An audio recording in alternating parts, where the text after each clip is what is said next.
Hey everyone, Pedro here. Before we start the episode, I just want to give a little heads up on two things. First of all, you might see something weird going on during the last questions. My camera during one of the rounds went out of battery, so I had to replace the camera. So it's gonna be a little bit weird for like a few minutes, but and I want to apologize for that. And the second thing is, this is our first episode of the Just Gaming Show. We would appreciate if you gave us some feedback on what we can improve, on what we can change, if you like the direction, and yeah, just let us know your thoughts on the show, and we hope you enjoy. Bye.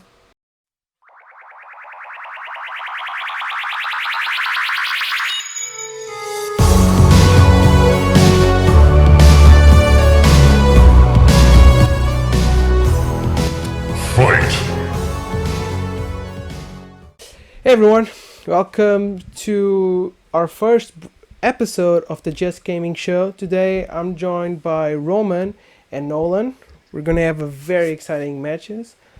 Gentlemen, do you want to introduce yourselves? I'm gonna be the gentleman here since I was raised right, and I'm gonna let Roman introduce himself first. Ooh. Well, thank you very much. I appreciate that kind gesture from you. It might be one of the only ones we see today, unfortunately.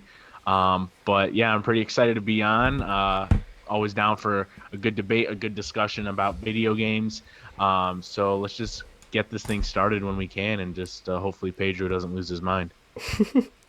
All right. So the rules have been set already. If you didn't see it, I'll leave the links down below for you to check the rules. But the first episode is going to be based on PlayStation. So we're going to discuss a few PlayStation related topics. And let's just get straight into it. So the first question of this match is, what is the best PlayStation game? Now, Nolan, since it's his first appearance here in the channel, he's going to go first. So Nolan, whenever you want. Okay, well, for me, the best PlayStation game has to be one that's instantly replayable, iconic as hell, and this one changed gaming when it came out in the 90s. It's Final Fantasy VII. This game for the PS1, I discovered way back last year during lockdown, and I'm not talking about the remake that came out for PS4, I'm talking about the original PS1 classic. Besides maybe Metal Gear Solid, there was no other game during this time that pushed cinematic storytelling the way this game is. You have an incredible cast of great diverse characters with Cloud, Tifa, Aerith, Barrett, Reds 13, you name it. You can swap them out in and any time you like, so whatever character you love, you go right ahead, you can have a great party with them. And this game also contains arguably the best villain of any video game at all. Sephiroth is like the Darth Vader of video game villains. You know, when you see him and you hear that one-winged angel music, you know shit's going down. But not only is this game really fun to play, and whilst it may take a little bit of getting used to the gameplay mechanics, the story and the characters and the way it just draws you into this world is genius. And for a game that I only discovered last year, this is one that I could see myself replaying every year. It is that good. It is emotional, it is smart, it is complex, and it changed the way cinematic storytelling would go on in games from then on. All right. Roman, All right. what's your pick? All right. So, well, I'm going to have to go with something a little more recent, and maybe that's my recency bias kind of kicking in here with video games. But when we're talking about video games that make such a monumental impact critically, with fans, just what it did for the medium itself, we have to mention God of War in that discussion. And that's the, 2018 God of War 4 or whatever you want to call it. I just can't believe that still just so many years later that I'm looking at a game that not only just takes all of the scale from the original game, amps it up to 20, and then it just maintains this sense of violence, but it gives it more meaning. When you go through the original games, you're playing as Kratos, and he's just kind of a revenge machine. He doesn't really have character. He doesn't really have depth. I mean, there's some of it there with his wife and with his daughter and what he loses, but there isn't much there that you can really latch onto. So when they take that as the foundation, obviously, as great storytelling and great arcs do, and give it more meaning in life and see that new age to Kratos and with his son Atreus in a completely different realm, it just takes storytelling in a whole new direction that I didn't think video games could do at the time. Obviously, there's been some games since and some games before that have done that tremendously well. But I think when it comes to God of War, what they accomplished with the character that a lot of people just kind of enjoy just because he was kind of a machine and turned him into this really human, fatherly character and gave it the gameplay to complement that is just unbelievable to me. Just absolutely unbelievable to me. So, God of War 2018 to me is the epitome of what PlayStation games have tried to accomplish for so many years, and they nailed it in 2018. Okay. Oof, that is. I was actually expecting you to go with Last of Us 2, and I was Yeah. ready to bash that down, but damn. I mean, God of War 2018, no one is going to deny that is a great game.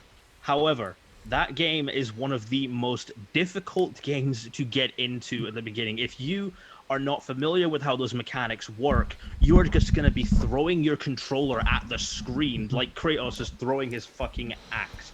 And the advantage I feel Final Fantasy VII has over God of War is the countless other media it inspired, and it was all from its own original thing. God of War 2018, while good, if I want to read a story about Norse mythology, I'll just read the original Norse myths, which arguably tell those kind of stories better. God of War may integrate them well, but it's not the best version of that story, whereas Final Fantasy VII, it's its own original thing. It's the best version of itself.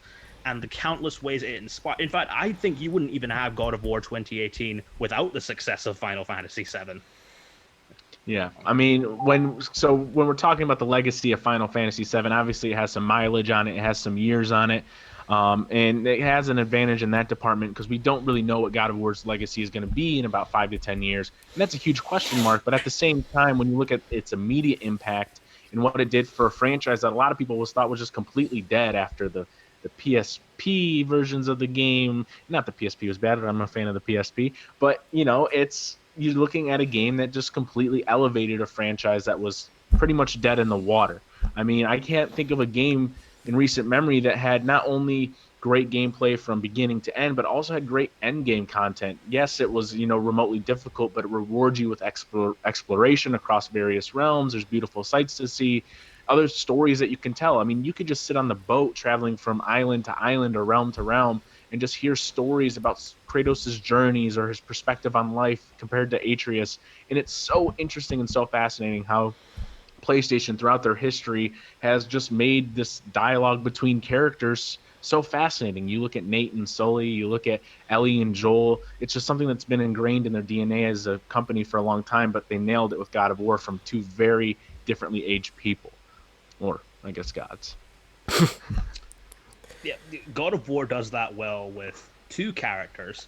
Final Fantasy VII does it with a bunch of characters. You feel for every single one. Even Sephiroth, who is the guy you're supposed to be rooting against, has a complex backstory. You understand why he's the way he is, even if he's a bad guy.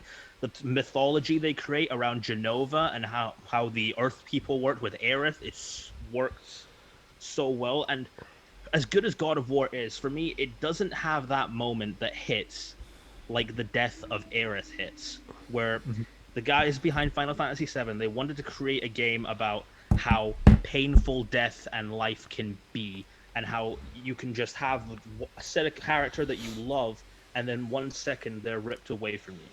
Let me talk about the music of Final Fantasy VII. Aerith's theme is something that you hear throughout the entire game, and it's this really sweet kind of music that you can just bask in the glory of. And then when she's gone, after that final moment where Sephiroth kills her, not only have you lost his character, but that music then takes on an entirely different meaning. It becomes nostalgic. It becomes that loss for, like, did I spend enough time with this friend? You feel bad if you didn't include Aerith on your party.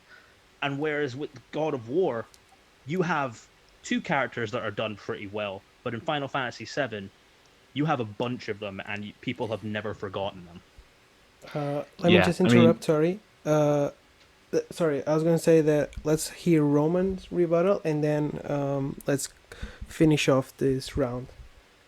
That's what. All right. Sorry, that's what I wanted to say. So, I mean, we can chat about music all we want, and the Final Fantasy VII music is really good. I'm playing through the remake for the first time myself, my first time experiencing the story. I know all the spoilers already, so nothing too big a deal there that you just revealed. But God of War does the same thing. I mean, you're talking about a theme that is just this Norse mythology-esque theme, and it just plays throughout the entire game, and it comes in like ebbs and flows with certain sweet moments when he shares the wine with Atreus, which brought a tear to my eye. And I think that although Final Fantasy VII does have a lot of characters, it goes back to me for being a problem with a lot of games or shows like that. There's just so much plot and so many extra things to do and so many characters to see that sometimes some of that gets lost. You care a little bit more about this person than the other one, and sometimes you're so latched onto this person that some of this other stuff doesn't really matter. So, I mean, there's some pros and then there's cons to both games here, but at the same time, when I'm thinking about a game that just creates this very streamlined experience from beginning to end with music, gameplay, end game content, it's all there. And you're talking about, once again, a franchise that was basically dead, and then Kratos came back with a vengeance. All right. All right. Okay. So, by the way, I'm writing stuff down so I don't get lost. Uh, both of you did something really good. There were you guys. Both of you went for the influence of each game, which is something really important to mention. You both mentioned that it's a refreshing game per se, even though I kind of feel like Final Fantasy is a remake, so it's not really that refresh. I'm assuming you're defending the remake, right? Or you're defending? No, I'm talking. Oh, the you the original OG PS1 one. game. That sorry, excuse me then. You both mentioned storytelling, which is a very strong point. Nolan said that it's a difficult game to get into, and I'm not gonna put my bias into this match that Roman didn't mention, and I think that's something that you should have mentioned because it's an RPG, and my personal opinion is that RPGs are harder to get into than actual like just, I mean, third-person action games. Roman, you didn't go a lot after Final Fantasy VII, which is something that I found it odd. While Nolan really went for God of War, he mentioned that it's not that refreshing of a game, and more importantly, you kind of you kind of reinforce his point by saying that PlayStation does this really well thing with characters, and you mentioned Nate and Sully. So basically, you kind of reinforce the point Nolan was making that it's not that original, while Final Fantasy is truly something original. I'm not saying it's an original like the story. Of course, it's something different, but it's like the dialogue and the story bits are kind of in line with what PlayStation, the more recent PlayStation games have. And yeah, and also Nolan also mentioned the villain, which is something cool, but no, God of War doesn't really. I guess there's a villain, but it's not really strong. Okay. Baldur, who's the villain in God of War. It is, but like, God of War is not a game about the villain; it's about the journey. So like, honestly, I think I'm gonna go with Nolan on the first round, and this pains me because God of War is like my fourth favorite game of all time, only because the thing that really gives him the point is, like I said, he mentioned that it's not really something new. It's something that God of War storytelling is something that's present on the latest PlayStation games. So it's nothing really new, and you kind of reinforce that because you mentioned Nathan Drake and Sully. So you basically mentioned the Naughty Dog games, which kind of have a similar storytelling to God of War. So yeah, because of that reason, I think I'm gonna give the edge to Nolan. So Nolan wins the first round, and this kind of pains me, like I said, because this is one of my favorite games. But yeah, Nolan wins the first round. Both of you did really well. Let's get into the second round, and the second question. So the second round, sorry, is pitch a new idea / spin-off. So if you guys want to do a Sully spin-off, I guess you can pitch a Sully spin-off for a PlayStation game. So either a new idea from one of the PlayStation Studios or a spin-off of one of the PlayStation characters. Let's get Roman go first, because let's switch between rounds. All right. So my game is going to be called Heart of the Kraken. It's kind of in the vein of Shadow of the Colossus. We're looking at sort of an animation style for the game, so a little kid-friendly look to it, similar to, again, Shadow of the Colossus. So instead of a horse, you'll have a ship, and kind of the point of the game is you're going to be traveling to unique islands, pirate islands, obviously, during that era, and discover hidden treasures and platforming sections to sword fight and take down pirate legends and myths. And maybe even if we're under the Disney umbrella here, maybe we sneak in like some Jack Sparrow references if you wanted to. But essentially, the goal of the game is to unleash the Kraken. So you got to kind of bring it out of hiding because you're looking to get the heart of the Kraken. Right? All right. And so you're going to take his heart so you can resurrect your brother who died of an incurable disease. You kill the Kraken and take his heart, but find out that it was just a myth, a fairy tale, and discovering that letting go is a part of the journey. So it's a pretty heavy game. It's got some underlying messages and some underlying themes, with sort of, obviously like a childlike look to it so that kids can sort of realize that there's going to be times in your life where dramatic things are going to happen like that. And for this main character, it's pirate related because him and his brother would always play pirates all the time. So for him to just realize that he needs to grow up and that he realizes that this is a part of the journey for him, that this quote unquote heart of the Kraken is figuratively not going to be able to bring him back to life because it's a part of life. So, Sorry, Heart of the Kraken coming 2022. Can you name the game again? Heart of the Kraken. Okay. Heart of the Kraken. Yeah. All right. Nolan. Did you say this was going to be like a spin-off of Shadow of the Colossus, or like? No, it's like a vein. I think it's like in the vein. So it's like basically like it's going to be looking. It's from the same studio. Basically, is kind of what I was going for. It's in the same vein. So they got Shadow of the Colossus, and then it's a vein of that, because Shadow of the Colossus has a lot of like underlying messages and themes about similar real world things about that. So Heart of the Kraken.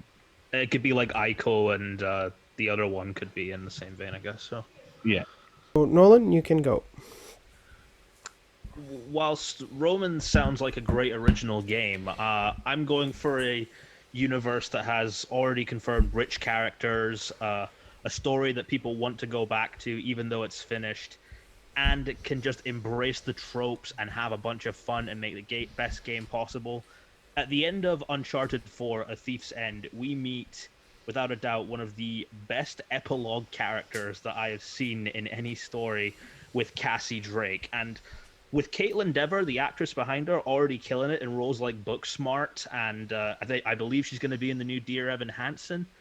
I want to bring her back, give her the same kind of story that you would give like a Nolan North as Nathan Drake, but go in a completely new direction. She's learned about all of this from her father, and you could have it as maybe she's going on a school field trip and kind of looks down a bit on the other kids who are just like looking at all these treasures and islands on a surface level. She wants to go deeper. She wants to go into it more, but then, of course, you would get into a position where she gets in too deep, has to stop trying to emulate being what she thinks her father is, and then just be her own person, be her own treasure hunter. The Uncharted universe is full of rich characters that you love, so you could bring in a couple of them from the other games, like Sam Drake or Sully or Chloe Fraser or anything like that. You don't even really need Nathan Drake in a big role for this to work, because I think Cassie Drake has enough potential to carry a game on her own, and it's something I just want to say. Can I just ask one question? Sorry, can I just ask one? When would this game take place? Like after the events of Thief's End. Okay, but like close to the events of Thief's End. So she's in the same age she is in the epilogue. Is that correct? I would say probably like graduating high school, nearing college age. All right. Okay. That was just my question. Okay. Sorry. So I feel like we're in a weird spot with adventure games right now, with Indiana Jones on the horizon and Nathan Drake sort of seeming to have run its course and doing so with 4 really good to great to masterpiece level games. I feel like getting another game like that with the likes of Tomb Raider still in public consciousness as well, I feel like we're not really going to see much new out of that. There's going to be, like you said, interesting interactions with herself about, living in the shadow of her dad and needing to work with these, potentially working with these people that he worked with when he was on his journeys. But for myself, I feel like Lara Croft already kind of checks those boxes. And that's not to say that she's going to be the same type of character. They could totally be different. But when it comes to adventure games, I feel like we need to see something that is away from that Nathan Drake mold, because yes, it inspired so many games that have come after it, but we were so familiar with it that I feel like we kind of need to gradually distance ourselves from it, and revisiting that world with a character by the same last name with potentially similar personality is just going to be more of the same. And I don't think we need that right now when we've got so many games like it. Whereas with my game, I feel like we're at least getting a little bit of something new. We're getting into that pirate era. How many pirate games are actually good? I mean, you've got Sea of Thieves and like 8.5 people play that. So I feel like we need to see something a little bit different for games right now. And I feel like if we went in my direction, I feel like we would see something pretty special come out of it. I'm not gonna lie that yours sounds like a great original game, but the question was a spin-off. Yours seems like it's sort of in the vein of Shadow of the Colossus, but Shadow of the Colossus is from Eastern mythology, and pirates is a very Western kind of thing, so I'm not sure those two kind of tones are gonna mesh really well. It could be really cool, but ultimately it sounds like you're kind of biting off a bit more than you can chew there. And everything you said about Uncharted, like we don't even see more of this, that's exactly what people thought when Uncharted Drake's Fortune was still in the announcements. They called it Dude Raider. We've seen this all before. And then what? 4 games later, Nathan Drake is arguably more popular than Lara Croft. In my opinion, a more interesting character. And I don't want to make Cassie Drake like Lara Croft at all. She's way too cool for that. I would make her like the cool kind of maybe Peter Parker-esque kind of girl who's going on treasure hunters, trying to emulate something that she doesn't have to be, but being a cool treasure hunter in her own right. And the Uncharted games, we know they're tropey as hell. We know they're Indiana Jones. We know they're this and that. But they embrace it and they own it and they make really effective emotional games with characters that you fall in love with. And Cassie Drake is a character that I want to fall in love with more. Just from an epilogue, she already grabbed my heart. I want to see her get her own story.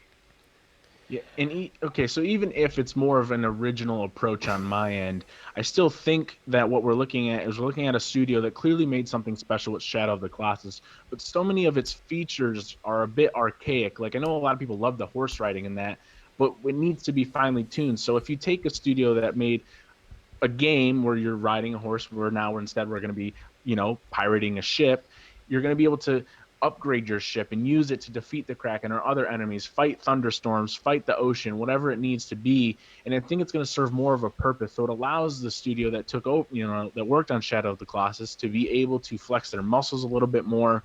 And certainly it's not going to be similar in culture. Obviously, it's more Western style, but I feel like great companies do that. They adjust, they adhere, they work on one thing and like, okay, this is great for this this culture here. Let's go ahead and move on over here, and then try something a little bit different and just sort of make an all-encompassing game to bolster their catalog of video games. So I feel like when you've got a game like Uncharted, again, we're going to be revisiting a lot of the same things, and it could become a greatest hits type of game. And I worry about stuff like that when we desperately need so many more new IP. All right. So the way I'm judging this round is this was like a pitch meeting. Okay, you guys came with an idea, and I have to judge like which idea would I invest, which idea would I go with. Um, by the way, both great ideas. Just a few things I I know. want to play that pirate game like instantly now. To be Yeah, no, it looks pretty cool. I do agree with what Nolan said that I feel like you're overcomplicating, I guess, because you're being too ambitious, in my opinion, with the project. Um, but my main takeaway of this round is when it comes to Nolan ideas. So right now, Naughty Dog has the Uncharted games, so they're done, but they're starting kind of teasing that they're going to continue the Uncharted series with with what's the name of the character? Cassie. No, not no. Chloe. So they're kind of continuing with Chloe, and sure, we could have another spin-off with another character. But my problem with your pitch is the gameplay. You didn't mention any kind of gameplay, and I'm assuming it was going to be a gameplay that would rely more on puzzles. But can you make? I can see that as a DLC, but can it be a full-fledged just puzzle game with Cassie finding treasures? Because like you're not gonna put a kid fighting bad guys with an AK-47, right? Like that's nothing that I don't think that's gonna happen with Cassie. I hope it doesn't happen with Cassie. So my problem with your pitch was basically the gameplay because I couldn't see. I could see that as like a DLC, but as a full-fledged game, I can't see that working because you had to incorporate the Uncharted style of gameplay. Because whatever you want or not, it is an Uncharted game. It's in the Uncharted world, so people would expect an Uncharted gameplay type game. And I think with a young character like Cassie, that wouldn't work, in my opinion. So that was like my main takeaway against you. And like I said, with Roman, I felt like he was trying to do a lot of different things, and I don't know if these different things would work as a whole. But now, judging by the story, again, I'm still more on the Roman side because we do need more new stuff, and I think his pitch, his idea, was incredible. Like I love the type of stories of like letting go.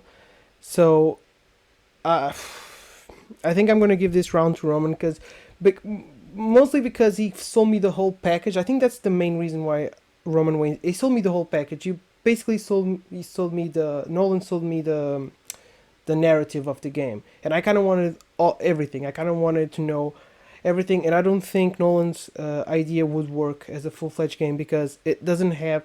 Sure, it could be all puzzle oriented. By the way, how would your game work gameplay wise? Because you didn't mention it. Do you have an idea, or you just worked on the story? That's something I wanted to ask. I focus mostly on story, but I would probably have like it being Cassie Drake has this whole idea that she wants to be like her dad, and then when she does pick up a gun, like maybe you could even have Chloe there, kind of like as the cool aunt. But when she does pick up a gun, it's like kind of shocking for her, so the gameplay kind of takes advantage of that. Like the last game kind of touched on how Nathan Drake's basically a murderer, so seeing like a kid being forced to do it, that could be really emotionally heavy as well.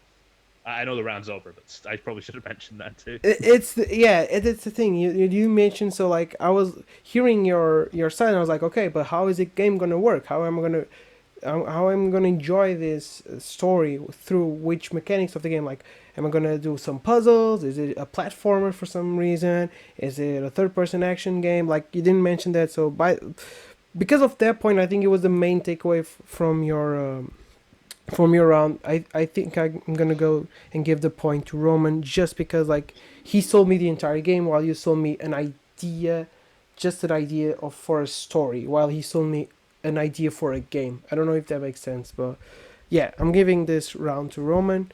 And wow, it's tied. Okay, so maybe we will get to the fifth question. So the third round. Let's go to the third round. And the third round is our third question. Sorry, is who's truly PlayStation's mascot? So we have a lot of mascots in the PlayStation world. You could say play Battle. If you don't know, play PlayStation All Stars Battle Royale. Great game.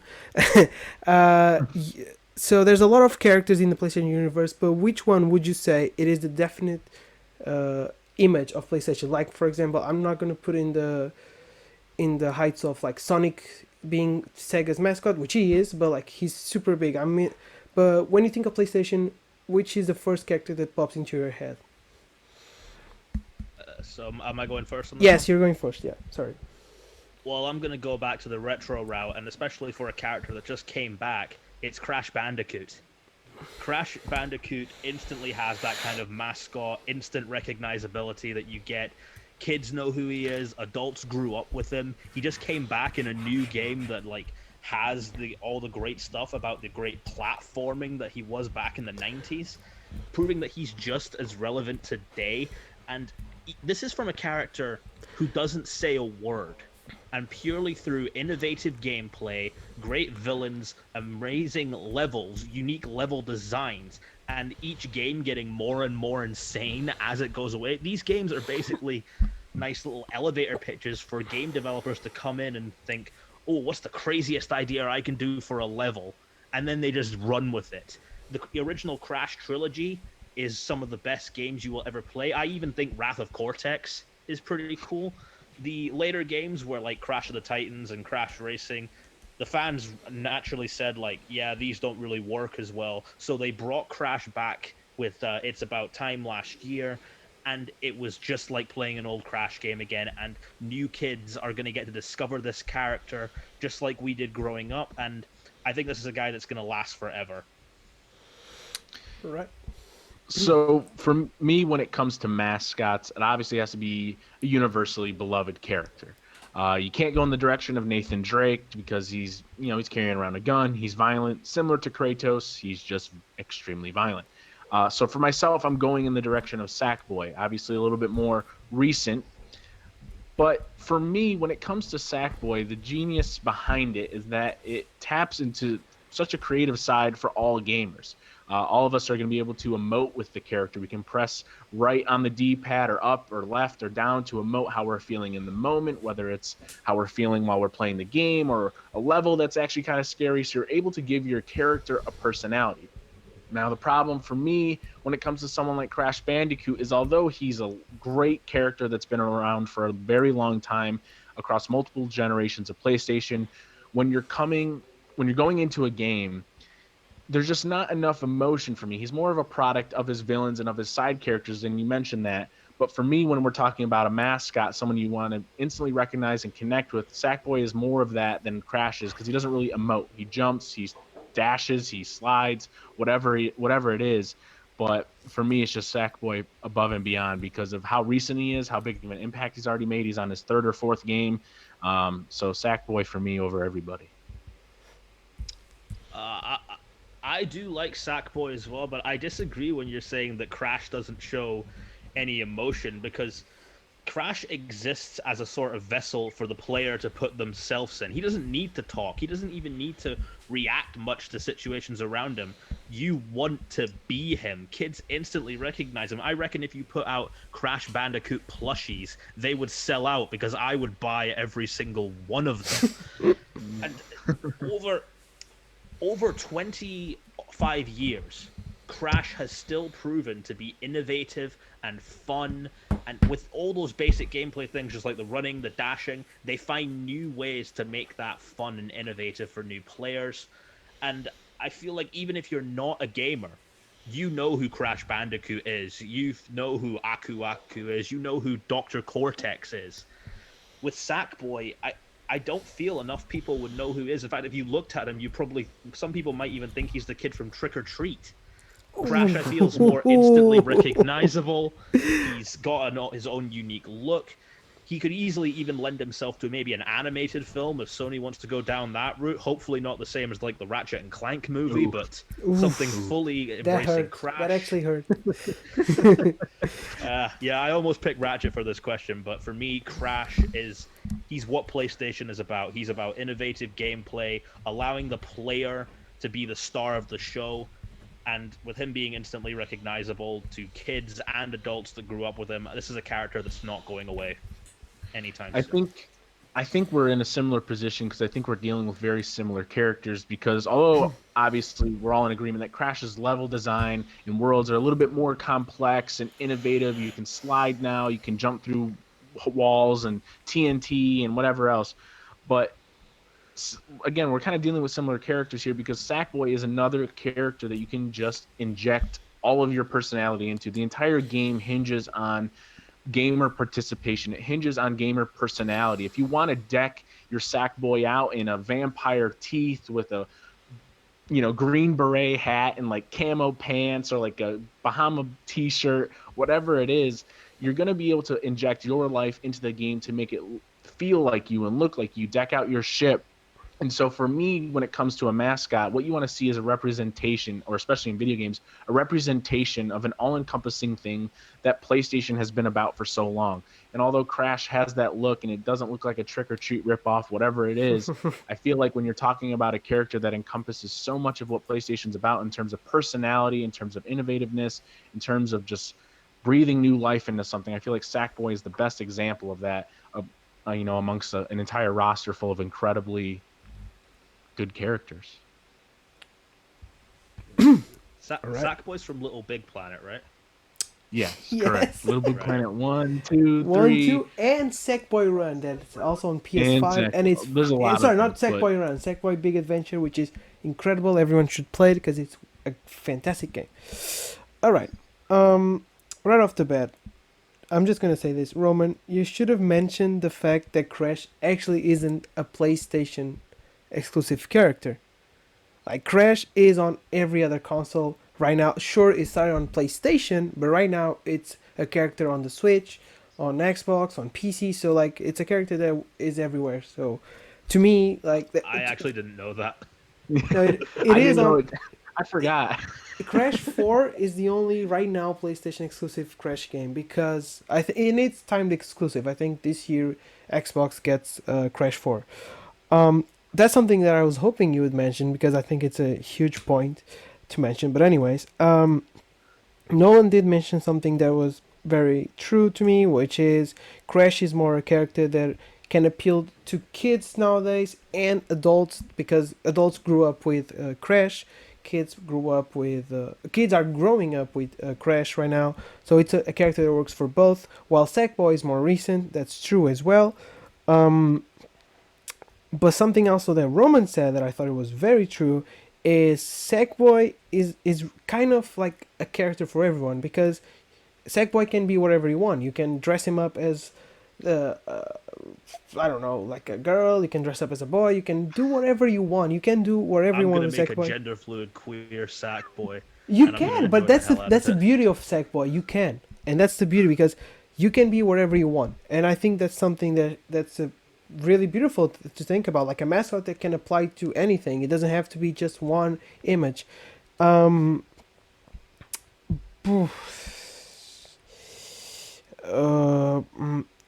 but kind of the recent point also kind of hurt Sackboy's side to me because if it's more recent, less people know. Like, and sorry, that's something that I forgot to mention. Nolan did mention well for me, which was if you go to someone on the street and ask, "Do you know who Crash is?"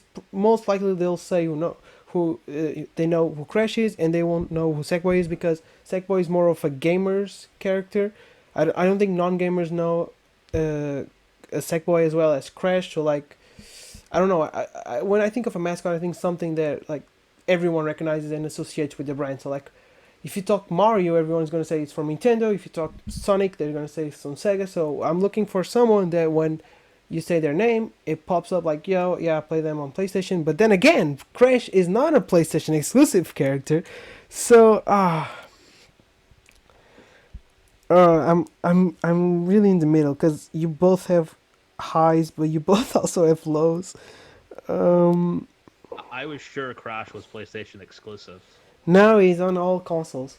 Uh, Wasn't it only like Wrath of Cortex that was on another console? no, because Crash is an Activision character, right? So yes, they for a while only Crash games came out on the PlayStation, but right now they're coming for all consoles.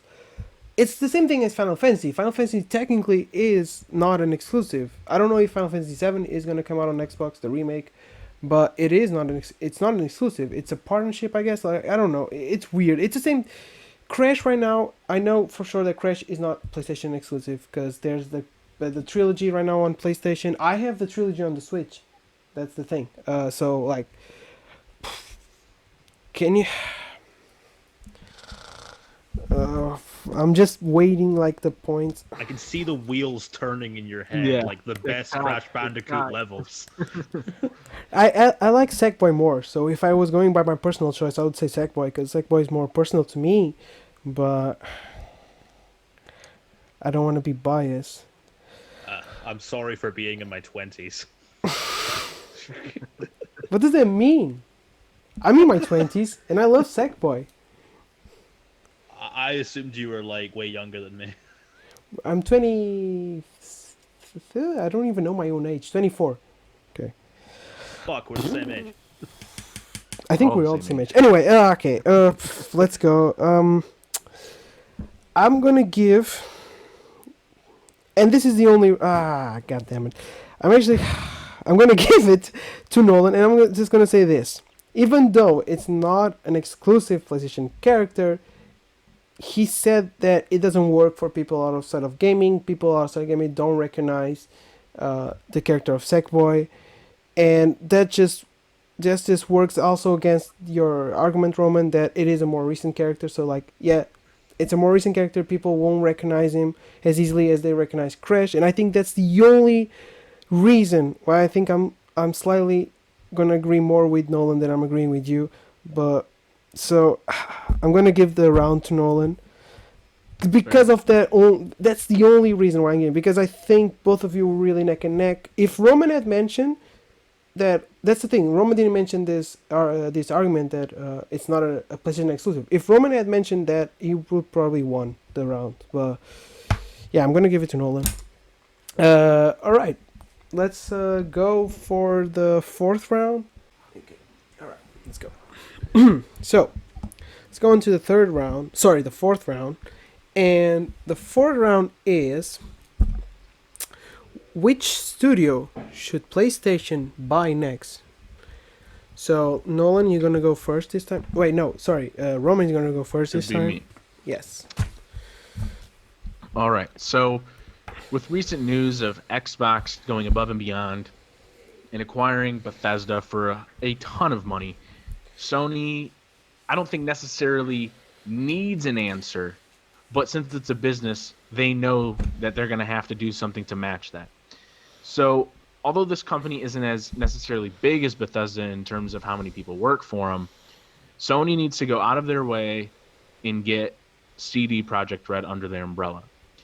The reason they have to get them under their umbrella is that we saw the disaster of the launch of Cyberpunk 2077. Not just a launch, but a launch window. This last month and a half has been a total disaster for them, and I think it boils down to the fact that they are, one, clearly an ambitious studio. Witcher 3 also launched pretty poorly. It picked up steam, is considered one of the best games ever. I think kind of sucks, but whatever. So when it comes to Sony needing to answer for Bethesda, or answer to Xbox essentially, getting CD Projekt Red under their umbrella does a huge thing for them. Not only just for CD Projekt Red, but for Sony. So acquiring CD Projekt Red allows that studio to start making games exclusively for Sony. So they don't have to worry about various consoles or various versions of the game to release.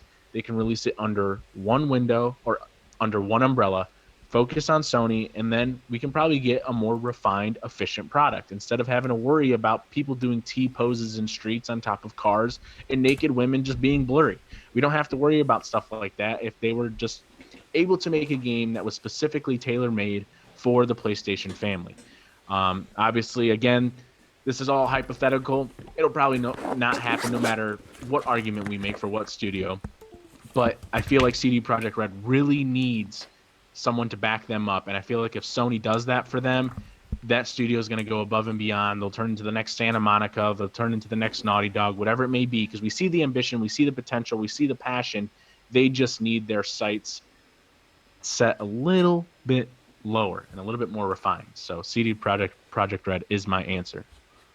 All right. Nolan? Well, first of all, if you take CD Projekt Red IPs away from Xbox players, you are going to create up a storm. You think the Disney buying Fox thing got people pissed off? Just wait until you do that. I don't want to deal with that fallout, but if you want to, fair enough, pal.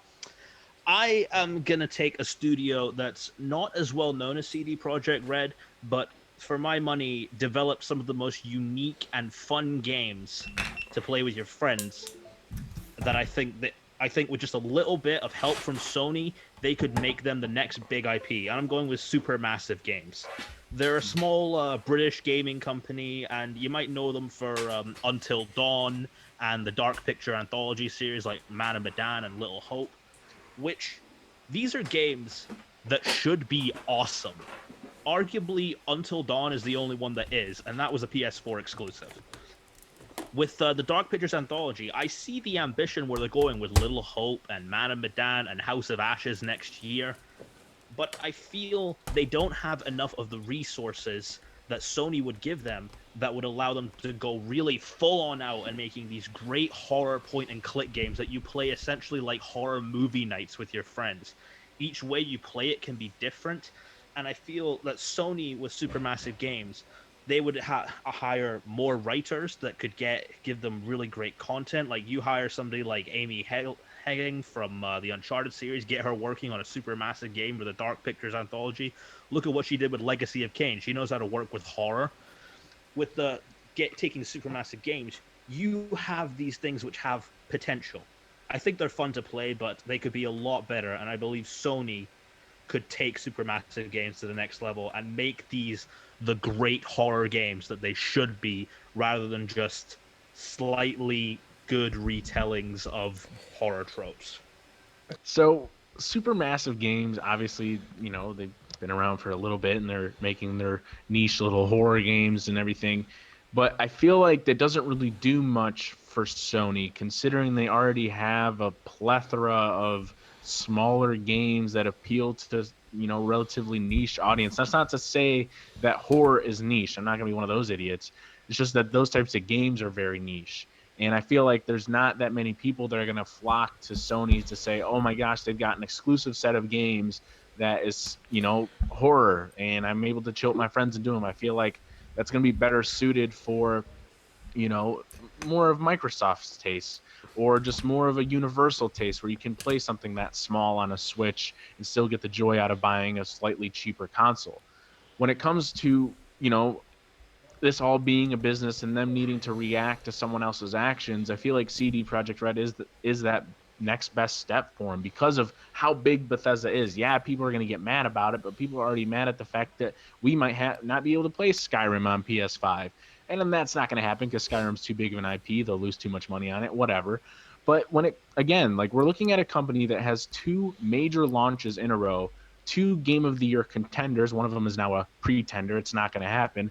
But you've got two games in a row now that just clearly need the right amount of resources, the right studio to oversee everything. I don't think Microsoft is it. They're not really in the games business right now. They're in the Game Pass business right now. And I feel like with Sony, they're interested in continuing to buck trends, continuing to push the medium forward. And CD Projekt Red wants to push the medium forward, just like Last of Us 2 did, just like God of War did. And I feel like them acquiring CD Projekt Red allows them to push the medium forward in incredible ways with the studio that clearly, again, needs their horizons just condensed a little bit, in a nicer package. Once again, I mean, The Witcher now is one of the biggest IPs going there. It's got a Netflix series. People still love the books. There's people in tabletop playing the games with D&D and everything.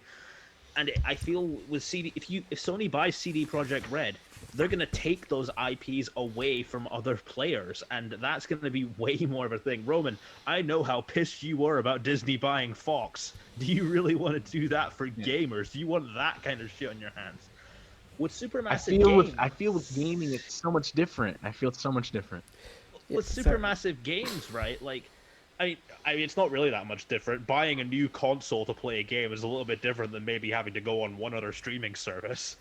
But like with Supermassive Games, you could give Sony like their Resident Evil, like their Silent Hill. Take these guys who are really ambitious guys who like to do with horror and make it incredible and everything, and who clearly love the genre they're in. They cast great actors as well. They just had Will Poulter leading one of the games, and Ashley Tisdale is going to be leading the next one. They've had Rami Malek and everything like that. I feel Sony could be able to get bigger stars. We could get like classic horror stars in this. You could get like a Robert Englund or a Brad Dourif in one of these games.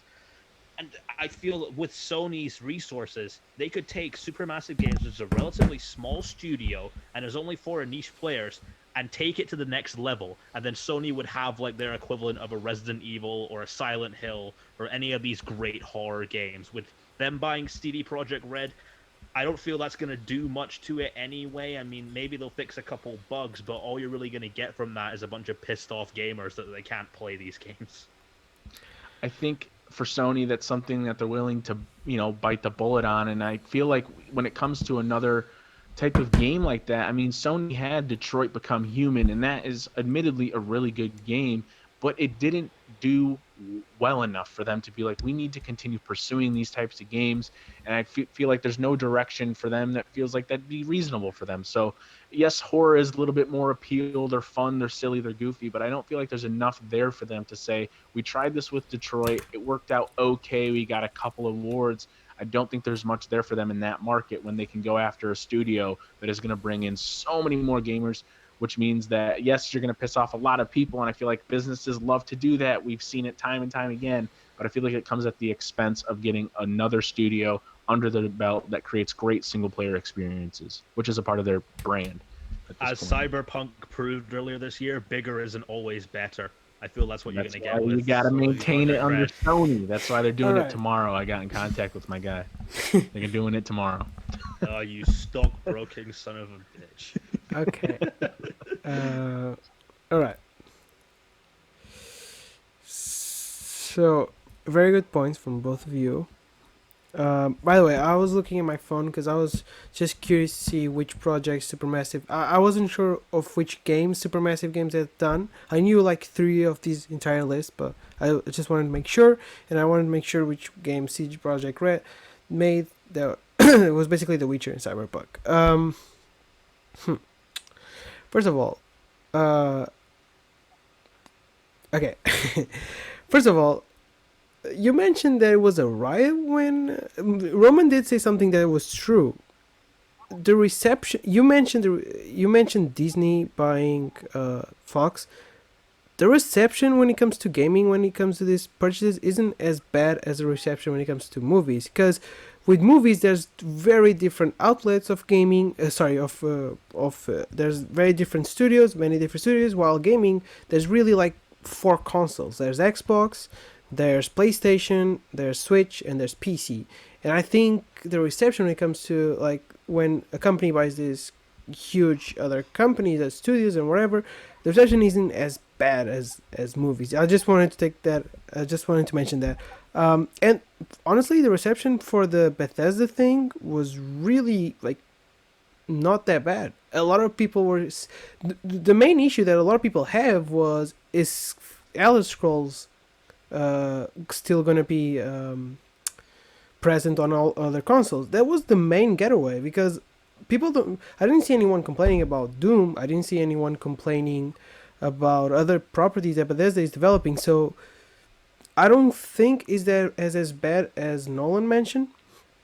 That said, Roman also mentioned something that was kind of that was a good point against Nolan, which was Supermassive Games makes games that could easily be played on other consoles, and I don't think PlayStation would gain a lot from buying them because they already have a studio that basically functions similarly. I don't know if they bought it. Did they buy the studio from Heavy Rain and Detroit? Or is it just a partnership? I don't want to say something that I'm wrong, but what Roman mentioned about like this type of games, this type of products can be enjoyed on other consoles and other consoles, while games like CD Projekt Red, Cyberpunk, or Witcher are big games that could use the help of PlayStation, and I do agree with that. Like CD Projekt Red, I can see more of the CD Projekt Red products being on PlayStation than Supermassive games being on PlayStation.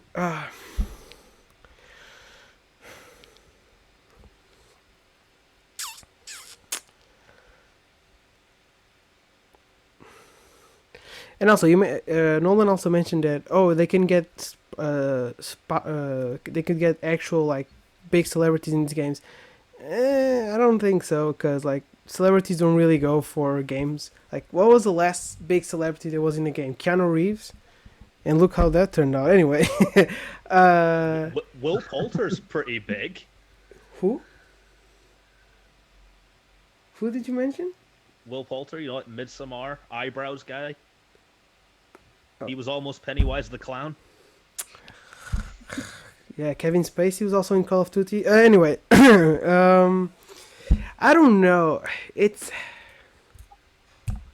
I think I'm leaning towards Roman just because what he said, which was the fact that yes, this type of product, I agree, and I can see what he's coming from because he did mention that like I mentioned as well, this type of games can easily work on other consoles and can easily I don't see PlayStation. That's the thing. Like, I think the reason why I'm leaning more towards Roman is because I think he gave me more reasons to believe why PlayStation would buy CD Projekt Red, while Nolan didn't give me enough reasons to believe, enough reasons to think, oh, okay, so yeah, this is a good idea for PlayStation to buy super massive games. And yeah, the other point about PlayStation, the type of games that Supermassive Games makes could easily be enjoyed in other consoles, and yeah, that was a good point for me, and that was like one of the best points, to be honest. So I think I'm gonna give it to Roman just because of that. I don't want to. I really don't. I didn't want it to be like 1 point for each round, but it's kind of that. Apparently, that's how we're going right now. And So make a big decision in the 5th round. You have to break it one is. out It's of the our last one, hearts. but don't forget the points do count because at the end I'm just me and Matt will cross like every win and every point, and we'll have a full on table with every single match and point and everything. So like points also count because you could have the same results in the matches, but one has more points than the other, and so one person goes forward while the other stays. Anyways, so let's get into the last question of the match, which is I want to be sure, but I'm pretty sure it is. So we talked about the best game PlayStation made. What is the worst PlayStation game? Like the worst PlayStation exclusive that we had. And it's Nolan again, right? No. Yeah. It's you? Sorry. Yeah, it's you. Yep. I'm gonna preface this by saying this comes from one of the best games ever made of all time, and that is what makes it all the more sad. I love Mortal Kombat. Consistently, they have made incredibly creative and fun games that you can play with your friends, you can play online. That's probably going to get a really fun guilty pleasure movie this year. But back in the mid-2000s, they made a game that is so bad that I believe it almost killed the Mortal Kombat franchise before it came back from NetherRealm in like 2009. And I'm not talking Mortal Kombat versus DC Universe. I'm sure people are that game was expecting me to awesome. talk about that. It doesn't I'm hold joking, up as well, sorry. but I can go worse than that. There's a character in Mortal Kombat named Jax, who's basic military guy, you know, shoots things, whatever. So they decide to make an entire Mortal Kombat game focused on him called Mortal Kombat Special Forces. Now, this is not a fighting game. Oh, It's just this really bad, wonky, buggy, third-person shooter that has none of the identity of the Mortal Kombat franchise. If anything, it looks like a 12-year-old played Metal Gear Solid and then tried to make that with a Mortal Kombat character in his first computing class. I just saw It the is cover. unambitious. It is gray in areas. It is not fun to play. The reception of it was absolutely horrible. And because of stupid little spin-offs like that, NetherRealm almost didn't stop making Mortal Kombat games. We're lucky they're back now, but back then, that game almost killed it, man. It's terrible. Do not play it. Play Mortal Kombat X and have Jason fuck Leatherface in the ass or some shit. Don't play Special Forces. All right, all right. So for myself, Yeah. go ahead, Pedro. No, I was gonna say that I was curious because I've never heard of it, and I was curious. Let me see let me see There's the a cover. reason you've never heard of it. Let me They see the cover. buried that game. And I just looked up the name of the game, Mortal Kombat Special Forces, and the first match I got was an article from The Sun saying Mortal Kombat 11.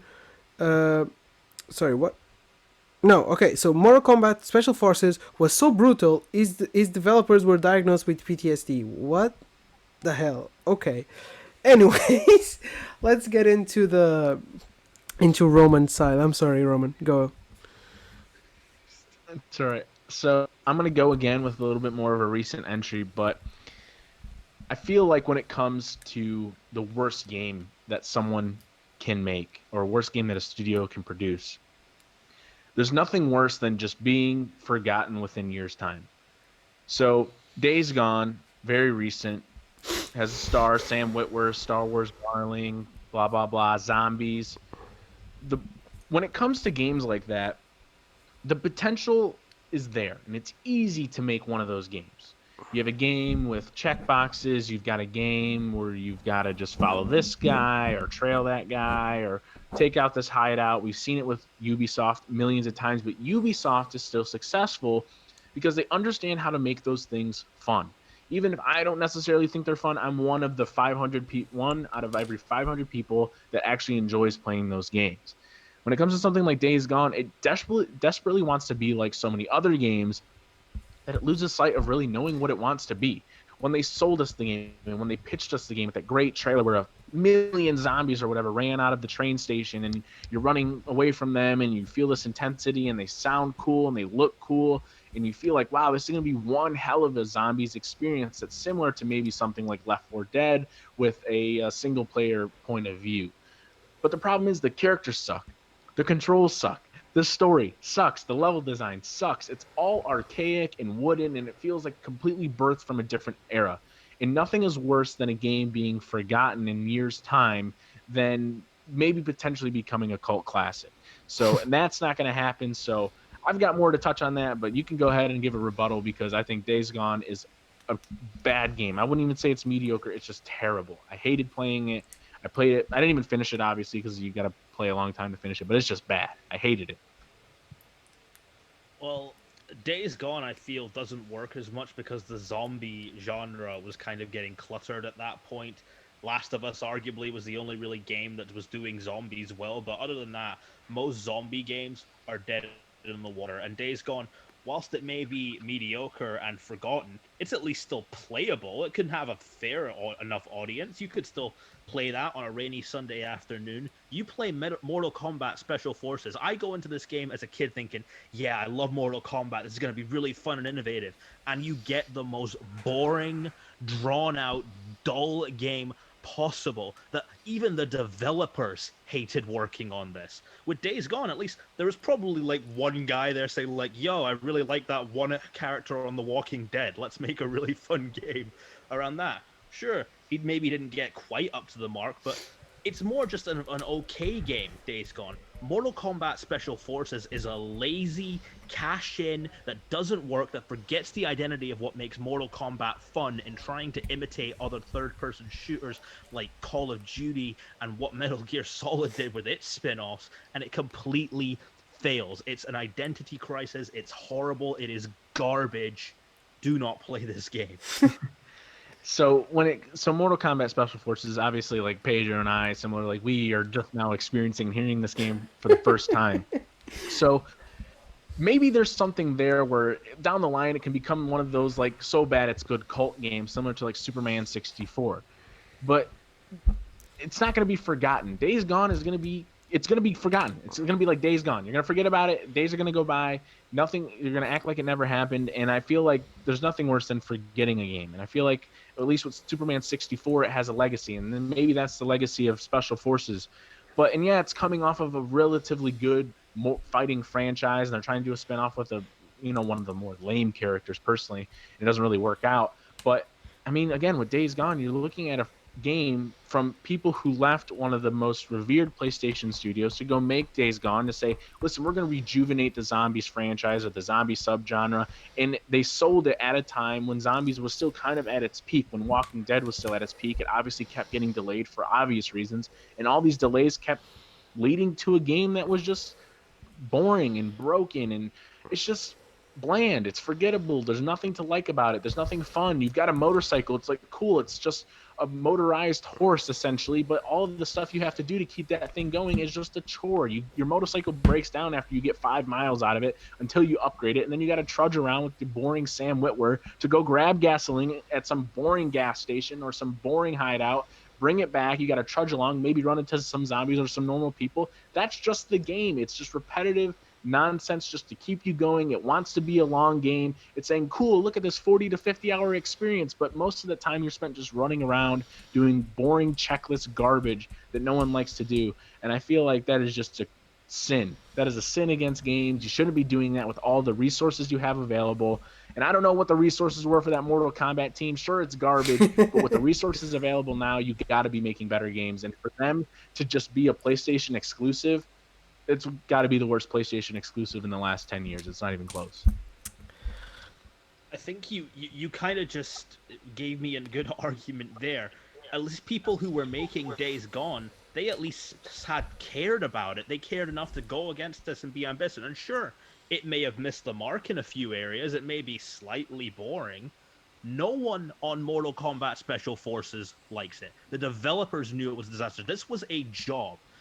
There is nothing, I'm sure you know this from movies, Roman, there is nothing more boring than when a director goes into a movie knowing that it's a job and doesn't bring any flair to it, any identity, nothing. It just rips off everything else and then is forgotten and everyone hates it. With Days Gone, they had an idea, they had some ambition, they had an idea of where this could go with The Walking Dead and everything. And I think its only flaw is it misses the mark on some areas and it's not as good as the other games in the genre. Mortal Kombat Special Forces is a downright bad game, whereas Days Gone is just a flawed game. Okay, I think you kind of... Okay, so let's talk about, first of all, now I want to get Mortal Kombat Special Forces and play it. Second of all... Dude, do not waste your time. It's not even so bad. It's good. I don't know. This kind of, I don't know how, but this kind of supports Roman in a way, because now you left me wanting to play Mortal Kombat, and I do not want to play Days Gone now.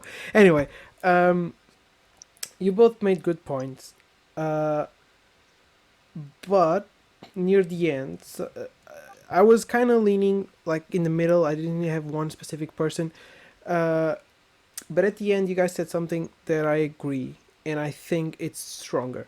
So basically, Nolan said it was a terrible experience, and everyone knew during this project that it was a bad game. So I think we could have expected already a bad game. And to me, a bad game is more memorable than a disappointing game. And that's a good point that Roman made, that sure, Mortal Kombat is bad, but at least it's memorable. People will remember this, and people will remember it. Even if it's bad, people will remember it. Days Gone, it's a game that he also made a pun, apparently. I caught the pun. He was like, days will go by, and people will forget it. And it's true. I think a game... to me, a really bad game could be a really bad game, but a bad game, if that's forgettable, that's terrible. Because even the bad ones are kind of memorable, but when a game is forgettable, that's the worst kind of game for me, in my opinion. And I do agree with what you said, but then again, Mortal Kombat, Nolan did say Mortal Kombat was a really bad game, and this is kind of about bad games. I don't know, like, to me, Roman made great points if we were talking about disappointing games.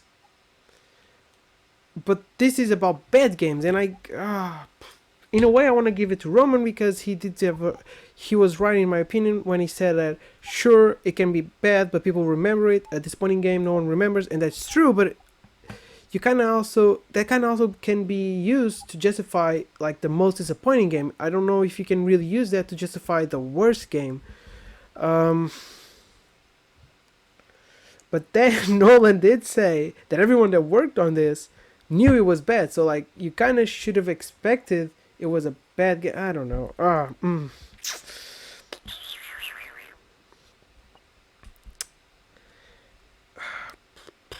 Okay, let's do this. Both of you give me more reasons, and then I'll call it. Let's do a little bit more. Like, let's give it like a little bit more time, like 2 minutes, for you both to give me a little bit more. Because I'm split in the middle, to be honest. And Well, I mean, um, do you want to go first, Nolan? I don't know you where to start here. I mean, I You guess go it just first, mate. okay, yeah, because you had ended it last time. I mean,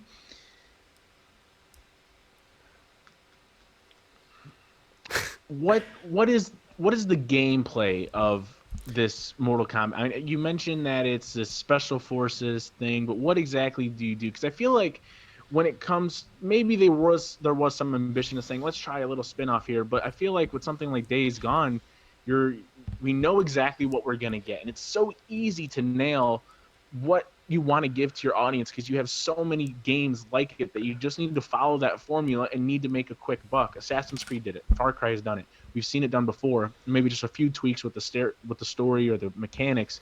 But what are the mechanics? Why is it so bad outside of just everyone hated it? What I mean, yeah, I mean they hated making it maybe because it's a spinoff, but what are the gameplay mechanics? Because I feel like that's important, and I feel like we already know what Days Gone's gameplay mechanics are. They're just bad and they're boring and they're bland and no one likes playing it or enjoys playing it because it's just like I've been here 80 times. We've played it so many times it's just boring. Mortal Kombat Special Forces basically exists trying to cash in on like the Metal Gear Solid phase and the Call of Duty phase Mm-hmm. at that time in doing third-person shooter, but it's completely devoid of the identity of Mortal Kombat that it barely feels like a good enough game to justify its existence. It's like if you're going to do a spin-off with a Mortal Kombat character and do a completely different direction, you've got to at least do it well, and they don't even do that. With Days Gone, what I'm hearing is that they try to do a few things and make it more accurate to what a survival experience would be, and they just missed the mark. And I feel you've made a good case here for most disappointing game, but when you know a game is bad, it shows in the quality, and that for me is the worst game, where it doesn't even feel like it's a fun, enjoyable game or experience for anybody. It's just a product, and no one cared about it, and it showed. Yeah. I mean, I feel like in the shadow of Last of Us and all that, I mean, Days Gone, like it's right there. The gold mine was right there, and they kind of blew it. I mean, we know about all these hordes that they were promising us, and there's only like three of them, and you can't do it until you're like 80 hours into the game. It's just kind of a nightmare from what they sold and what we actually got. I mean, if you compare a steak to a Salisbury steak, of course one's going to be more disappointing, but mine's not even that good. Yeah, I don't know. I mean, I don't know what all the resources they had on the special forces, but I feel like again, like when it comes down to resources, like if you have all of these things dispensable to you and you have a long history of games that didn't work, that tried similar things, I feel like you're primed to make an at least okay game. I can only name about four games that are just genuinely terrible that I've played. One of them is Devil May Cry 2. One of them is Days Gone. So those games I just could never play again in my life. Play Mortal Kombat Special Forces, we'll have a new one to top your list. I'm pretty sure Roman doesn't even believe that game exists. He's like, I'm pretty sure he made a game up. Uh, Well, I just made this game up on the spot. it's hard. It's hard. Nah, sadly, it's a game that exists.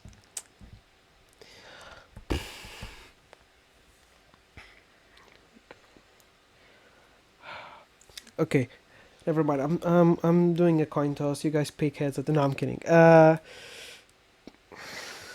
Here's the thing. I think I'm gonna give it to Nolan, and this is because he just reinforced something I said, which was if this was the most disappointing game, I would easily have given it to Roman. But this is the worst game, and even if it's memorable, even if a bad game is more memorable than a disappointing game, we're talking about bad games. So if the round was disappointing, I would 100% get, and I would 100%. I think Roman would have won, but I think we're talking about really bad game, and if he and apparently like Nolan said, it's not even, it's barely playable. It's a barely playable game. Like it sounds really bad, and I think that's the reason why I'm giving the point, because he made more he made better arguments for why it's bad, while Roman, I think, made better arguments for why it's a disappointing game. While he also, yeah, sure, you talked about how bad it was, but it felt like you would talk too much about like, oh, they had all these all these resources and it was still pretty bad. To me, that sounds more as a disappointing thing than a bad thing. I don't know. So I think I'm gonna give it to Nolan because he made me believe like it was really truly a more bad game, while Roman made me believe more like Days Gone is a disappointing game, I guess. So I'm gonna give it to Nolan for the last round, which gives it so the first victory of the channel goes to Nolan. Okay. Wow. The first. Finally, we done the first match. It took a while. We almost like an hour. I don't know. But don't worry, because I'm counting the points. For a while, buddy. And yeah, I know. So I was kind of like, okay, I sold it, and then I just had to conjure up something. And don't worry. I'm gonna count the points, and this will matter because at the end of the day, victories and points do count towards who gets to the next round. So, and Roman still has, both of you still have 2 more matches. So yeah, it was a pretty good match. I think you guys are really strong when it comes to arguing. I was actually surprised, Nolan, because I never heard. I know Roman and I know him well to know that he's really good at arguing. I didn't know you were this good at arguing as well. So that was a great match. You guys want to plug something before we leave? Roman, you go first, buddy. Yeah, just I've been on before. Just go ahead and just check out my blog, rbcmovies.showtimeroman.com. I'll leave everything in the something like description. that. It's super long. Just type in Showtime with Roman on Google. I'm sure it'll show up. And then follow me on Twitter at rbcroman. Keep an eye on them stocks. Them stocks are booming right now. So take a look at those if you're in the States. And then just follow me on or add me on PlayStation, Elir, ELIR_Roman, ROMAN, and you can take a look at my trophy list. We can compare the game, we can chat it up, do whatever.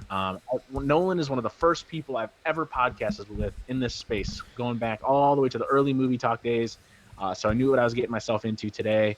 And yeah, just knew it would be a good matchup from the start. So I'm glad this was the first one. I'm glad we got to kick it off. And then I can't wait to see who's next. Hopefully it's like Rob. That'd be fun. No, Rob your next opponent, it's either Vincent or Matthew because it's your group.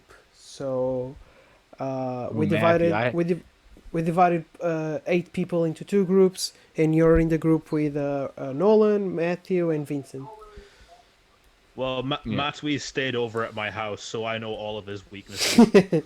Yeah, I've actually probably spent more time talking to Matthew than anyone in our space, just based on our Fortnite era. So yeah, that'll be fun. It'll be good to reignite some debates. All right, Nolan, you want to plug something before we go? You can follow me at NolanDean27 on Twitter and check out my YouTube channel, Nolan Dean. I run a show there called Stories as Lessons, where my most recent one was a collaboration with like Matt Draper and Gwen Stone and all these other YouTubers for One Horrifying Moment, where I talked about my personal favorite horror movie, Scream.